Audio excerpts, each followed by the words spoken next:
Okay, so I've done my value study, as you can see on the left, and worked out just the lights and the darks.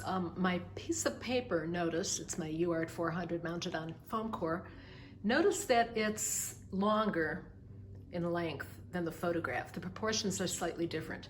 So what I did, sneaking my hand in here, it would have ended about here, but I elongated a little bit.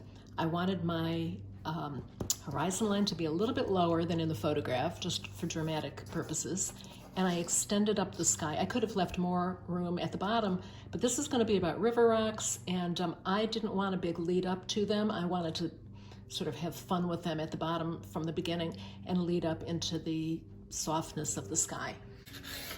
And notice something unusual. I'm working in pink, even though there's no pink in here, because I want to set myself up for some drama with this. And I know that with all the yellows and greens, pink will be a really nice underpainting that will give me some instant oomph.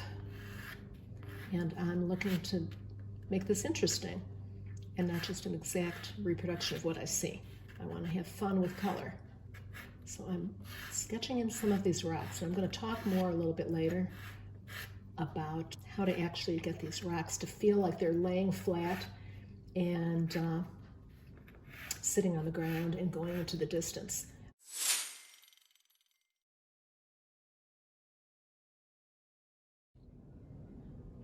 All right, so I've taken the liberty of putting in my darks and my lights in my underpainting colors. Now I used pink because I wanted to set myself up for drama. And a sure way to do it is to go with the opposite colors on the color wheel. So to complement to green would be red, but between the yellows and the greens, and there's some teals up here, I thought violet would be a really nice setup for me. So I put a little of this in here. And the next darkest I saw is these green areas, and put some of that in, and in the water areas. And then the darkest dark, when I squint, what's the blackest, is along here, up in here, by the tree, the trunks, and on the edges of these rocks. Now the rocks don't need a whole lot of detail yet. There's a lot of drawing that's going to be involved, but I do want to save that for, well, a little bit in my underpainting, and then finally in my, when I'm working dry on here and I'm doing the actual strokes. At that point, I'll be getting into detail. The thing about the rocks is it's a perspective issue. And if any of you have ever taken any lessons in perspective, you'll know that things that recede into the distance, or to create the illusion of distance, you need things to really move back at an angle. If this rock here, this rock, were very long and coming at us at a distance, it would come out like this, and it could come out like this. Oops. And get wider towards us and narrower as it moves into the distance. But it's not that long, it's a shorter shape, so it doesn't, the perspective of it from this angle doesn't show as much. But in order to make these rocks feel like they're laying flat, some of them, here I'll draw another one actually just to show you that I'm going to be painting over, but a rock here that would be flat from where the viewer would be standing, you might see it in perspective, so that it gives you the feeling of moving in a distance and laying flat. That's how you get things to feel like they're laying flat. It's about perspective.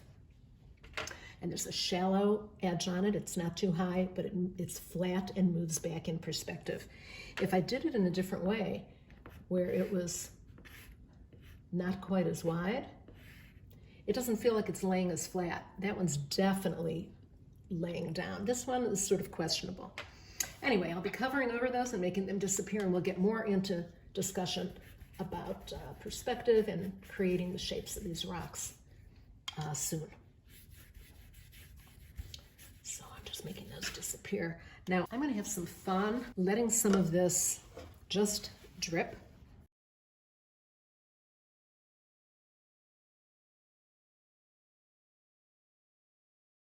Starting with the lighter areas, because once I dip into all that dark, my brush is going to be loaded. So I'm using this as reference still. And I really love the accidental things that can happen. This is the outer edge of this green. And you can do a real lot with painting. You can really create some of the feeling of movement and shapes of things. If you want to slow down, if you're loving the painting process and you want to slow it down, you can use a 73% alcohol that dries more slowly. This 91 dries pretty quickly. Water dries more slowly. If you want to really slow it down, you can use mineral spirits. I'm actually looking at see these pretty drips? I can even fling some alcohol, purposely make it drip. You just never know what happy accident you may want to keep and incorporate. It can all be covered up if I want it to be, once I get going with the soft pastels.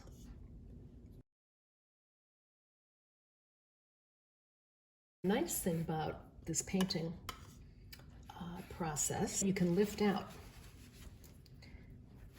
I'm cleaning my brush. Ooh, look what's happening there. That's fun. I'm going to lift out.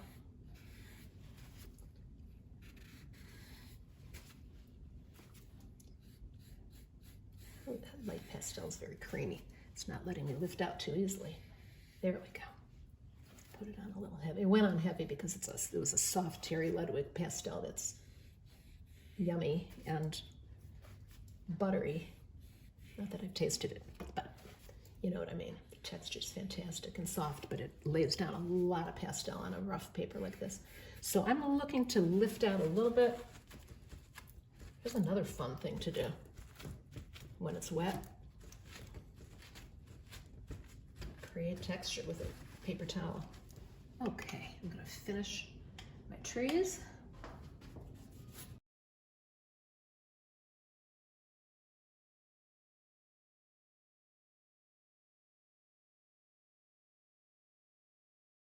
Now the rocks.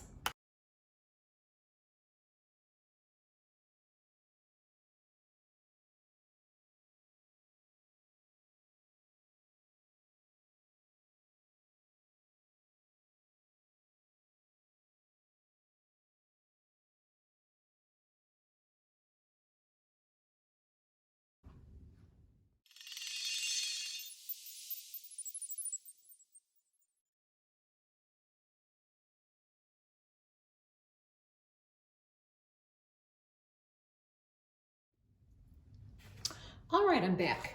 It's all dry and I'm ready to go. Now I'm going to start with my darkest darks and work up to the lightest lights. All of this that's washed away and sort of messy looking, I'm really, really happy with.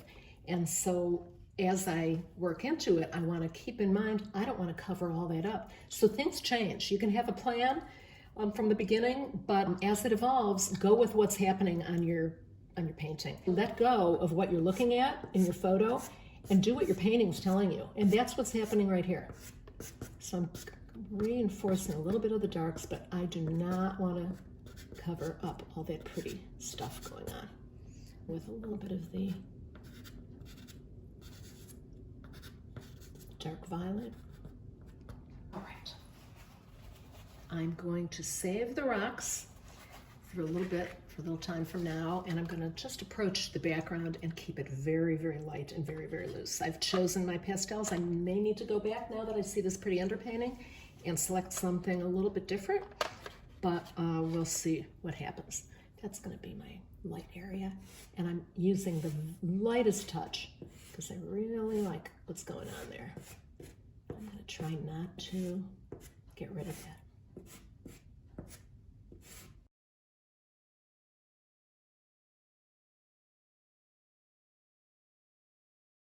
Just squinting and looking for where do I see these brighter pops.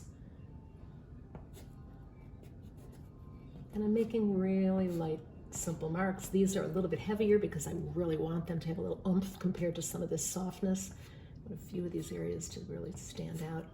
See they're coming from behind the tree. Switching back to a more muted color. This is a yellow that's a little bit grayed down. A little orangey.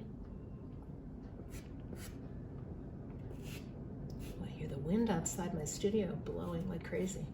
Even though it's a sunny, nice day, it sounds like a storm is out there. And stand back while you're working. You know, we all get so close and get on top of it and forget that it's not going to be viewed necessarily up close all the time. So you want to stand back and see what's working from a distance. I'm going to go a little cooler as I come down here. It's still green, but it's sort of that little bit of almost electric green, but not day glow, but just a bright sort of limey green.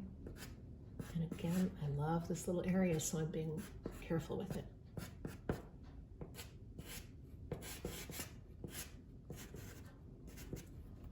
While I have this in my hand, do I see it anyplace else?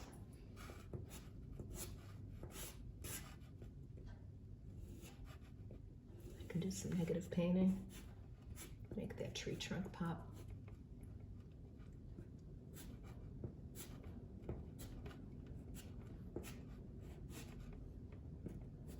I love these little pops of color against this darker background. That's where it gets exciting.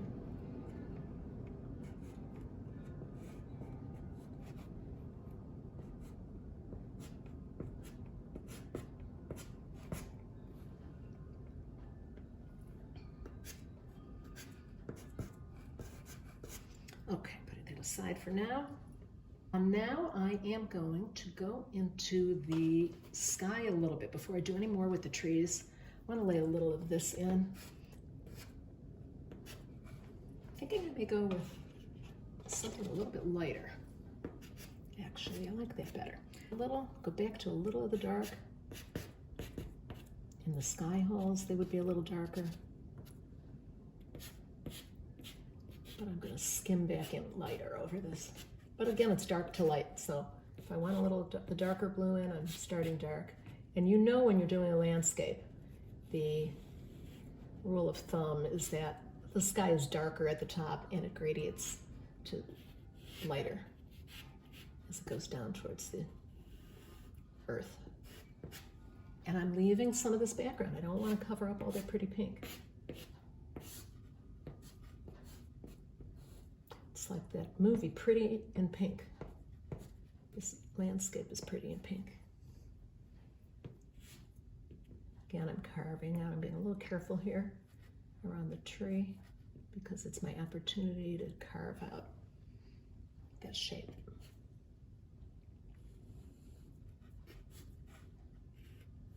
So I'm referring to certain things in here, but I'm basically doing my own thing. I'm going rogue on this now.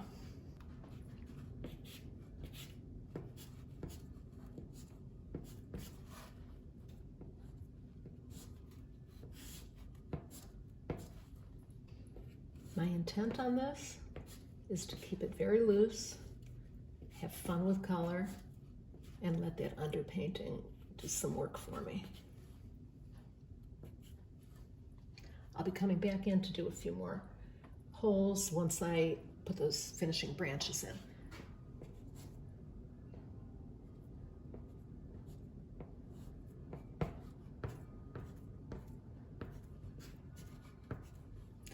Alrighty, next I'm going to have a little fun up on top because I've been anxiously waiting to do some of this teal. So I'm going to skim a little bit of this, a little bit of green,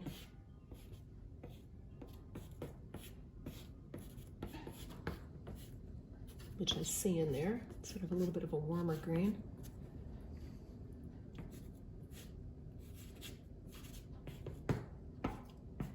There are leaves coming across which are on branches, but the branches aren't there yet. So, but I've got the green in my hand, so I'm not going to wait until later. I'm laying some of that in now. All right. Now I'm going to hit it with some of this pretty teal. Actually, I'm going to start with a slightly darker one. Pretty. And I don't worry about trying to make the shape of every leaf. You can have a point or two, a few little marks that feel like the shape of a leaf, but It's more believable when you see it as a mass. Squint, squint, squint, and just see a big mass, a big shape of color, and assume that people will know that those are green leaves up there. It's much more interesting to look at a painting when everything's not spelled out for you as a viewer. That's why people are so attracted to Impressionism. Every last bit is not spelled out for you. You get to interpret, and your eyes put things together.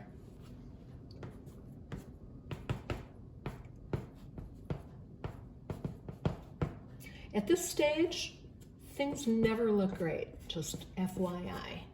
So to me, I mean, this is looking kind of nice, but it's not a real early stage. I'm trying to get through this pretty quickly. And so to me, this is like, let's say 3/4 of the way through or 2/3 of the way through. But I know from experience not to freak out. It's just, it has to come together a little bit more. So give yourself time and don't overanalyze it while you're working on it. Just go with it.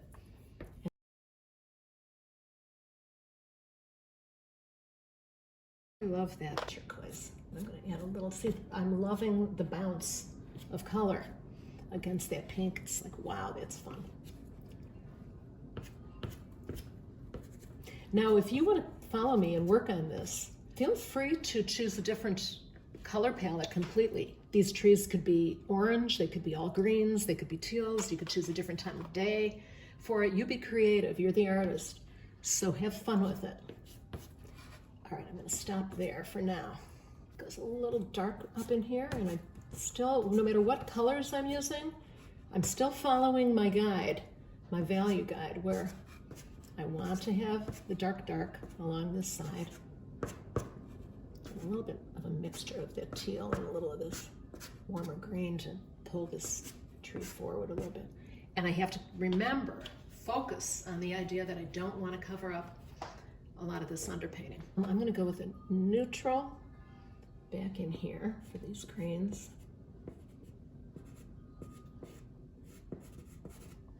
This forms sort of a hard line that I don't like. I can get rid of that. There's no reason for it.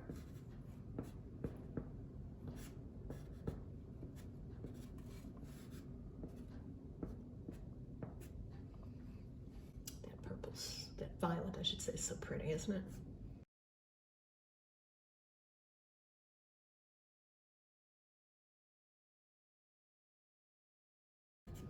This is the kind of thing I can go crazy with, making marks and just having fun with color. All right, I still need to come back in here, and I don't want to mess that up, but I do want this to go a little darker. So I'm going to give it some pops that give it the drama, which it really needs. That's what's so beautiful about this scene. There is so much drama. Using some bigger marks, I'm going to try out some different types of marks too. I think I see some sort of branches going on in there. And I'm not worrying about being exact, I'm just indicating a little bit. And in fact, I see that in the background too, which I'll put in. Come across with the branch right now. I was going to wait till a little bit later, but I'm feeling like I really want to see how this cuts in and how these branches affect the background. See how much I want to do with that background. I don't want to do a whole lot. Let me see if when I put these branches in, if they come forward enough to make me feel like I don't have to do a ton with the background. I'm thinking that's the case, but I still need to do more with the trunks, and that background is a little bit empty. Do love this little business that's happening here, so I don't want to lose that. I think what I'll do is come back in with the color and see if that's dark enough to set this back. No, I need to go a little bit darker. I'm going to come back in with this violet. I need to create that dark horizon line. This comes across here. I'll probably come back with the darker because in the photo that is pretty dark. Let's create that nice horizon line. So I selected my colors. Those were my basics to get started. Don't hesitate to go to your pastel box to add more color if you need to. But it's great to have your colors selected from the beginning so that you can get going with painting. You know, it is a hassle with pastels to hunt and peck through your box to find the right colors. So whatever you can do in advance is helpful. I'm going to go back in here. I see some light on this little hill, and I love this little piece I picked up of this teal, and I think I want to use it. And I see some of that in here in the light. So I'm going to put this aside. That's a valuable piece. All right, I'm going to try to finish this up real fast and keep it just sort of neutral. Bigger strokes, just to give it some variation. You don't want everything to be these little pixelated strokes because it could get boring.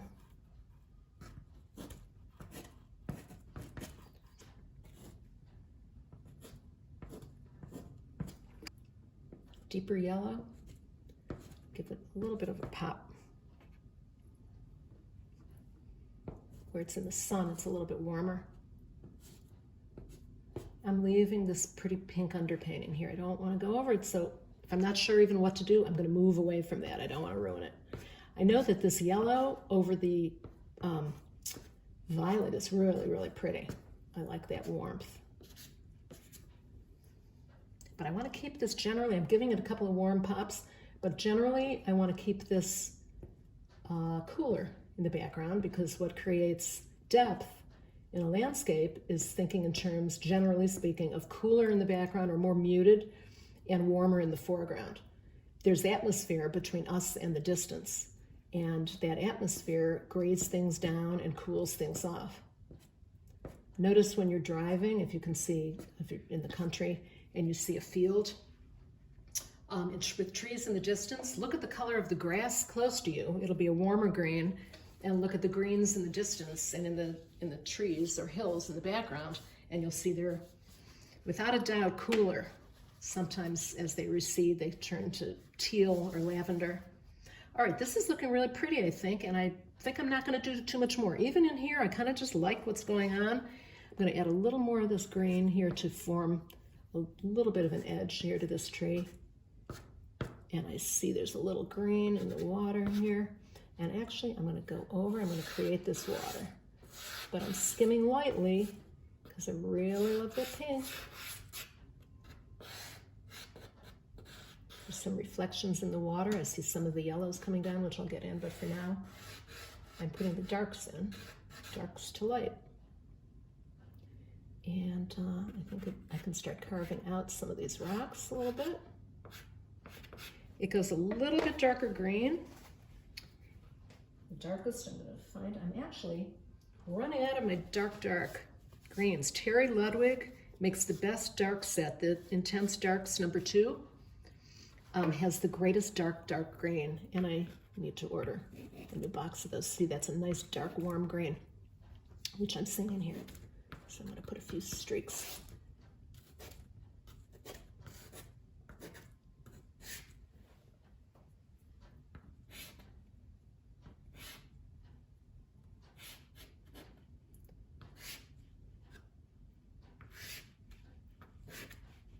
Starting to carve out.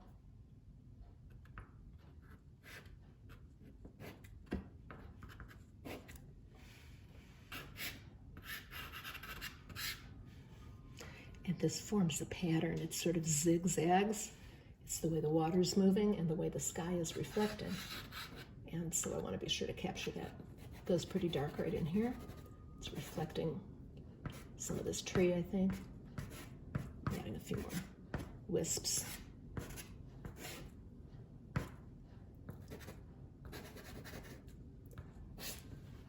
I may even go back and put a few even darker touches in here, in the water. All right, I'm going to add to the water some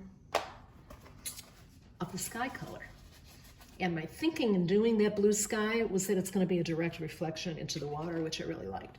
So I'm going to go with this real light over my lightest pink. but I'm not going real heavy because I want to keep some of that pink showing. And I'm looking at the pattern it makes as it zigzags back. Light touch. And leaving some of that pink.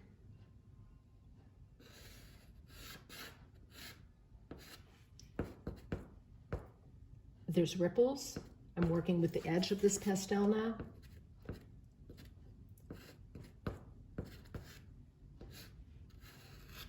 Just trying to give it a different feel.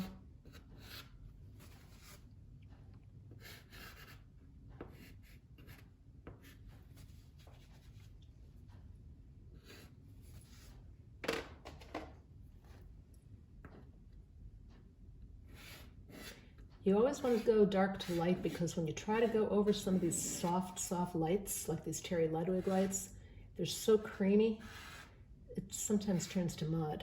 You know, you really want to save them for last.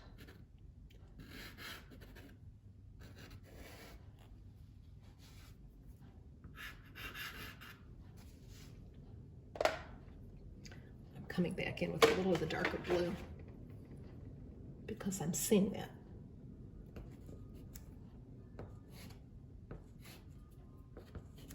Cleaning my pastel.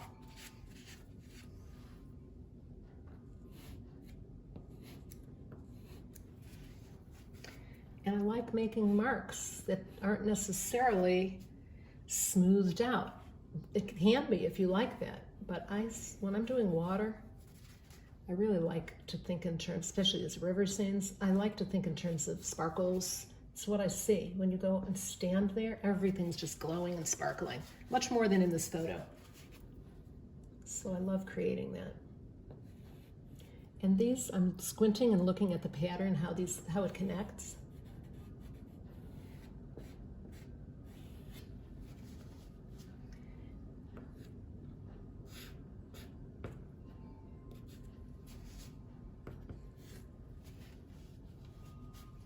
Keeping it all as loose as the top half of the painting.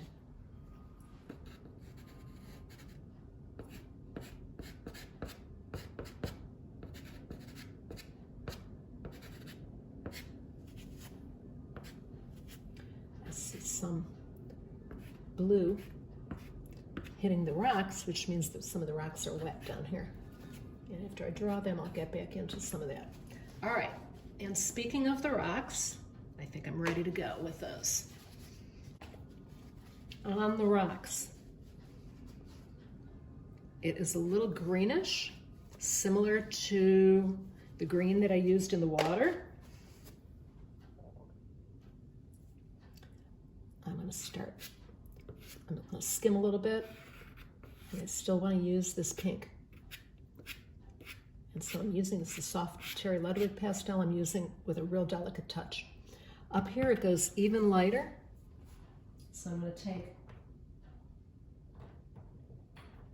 a pastel that has a much lighter value. That's a little too light.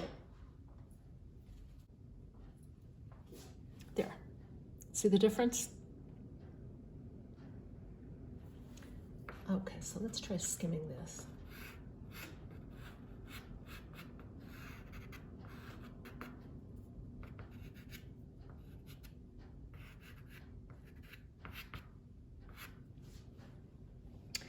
And I'm going to come back in and go over that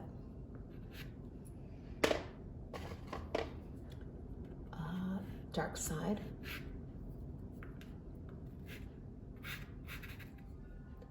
There's a dark edge on this. And then it just goes into the base, into the earth.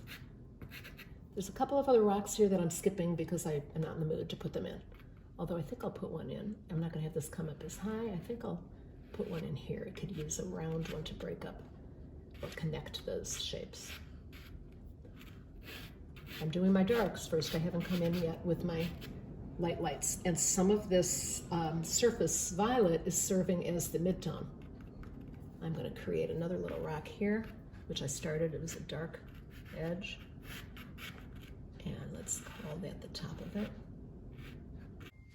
I'm adding greens in because these are so covered with moss that I'm seeing a lot of that, but they're not going to end up quite as green. This is just sort of a starting point for me. I'm just trying to get my darks in right now.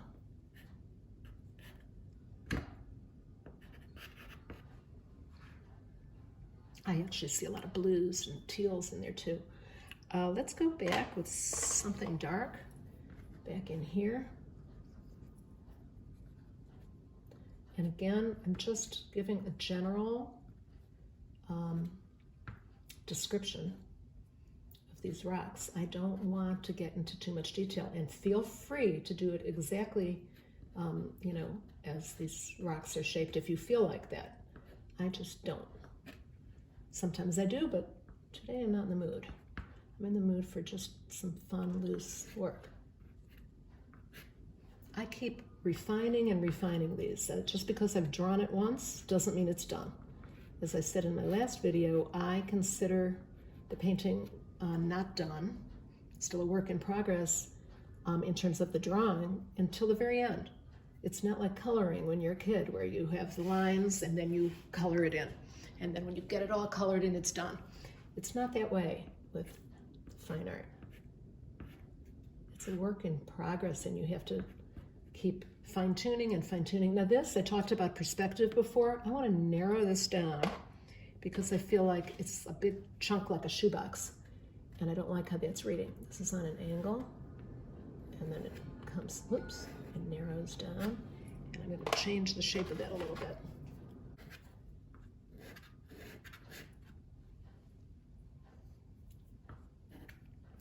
Getting into the darks here with the dark, it's a green. The dark burgundy, going even darker. Just making marks. I'm really just kind of standing back. I'm at arm's length. My arm is really straight out here. Just making marks to lay in those dark sides. The light is coming from somewhere over here, and so this is the dark side, the light's sort of coming through. So we are seeing the back side of these rocks. Let's get rid of that line. Let this just be a big boulder of some kind. Maybe a few small ones near it. Maybe another one taking us off the page.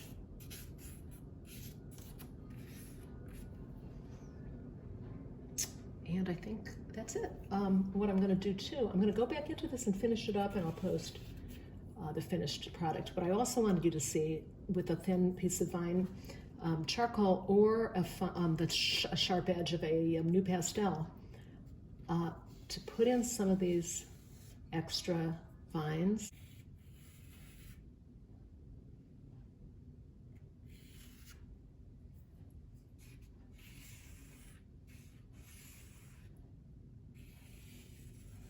To put pressure, if you do, you know, in a contour line drawing, you know, the feel of this sort of calligraphy of it, where you press as I'm getting towards the tree trunk.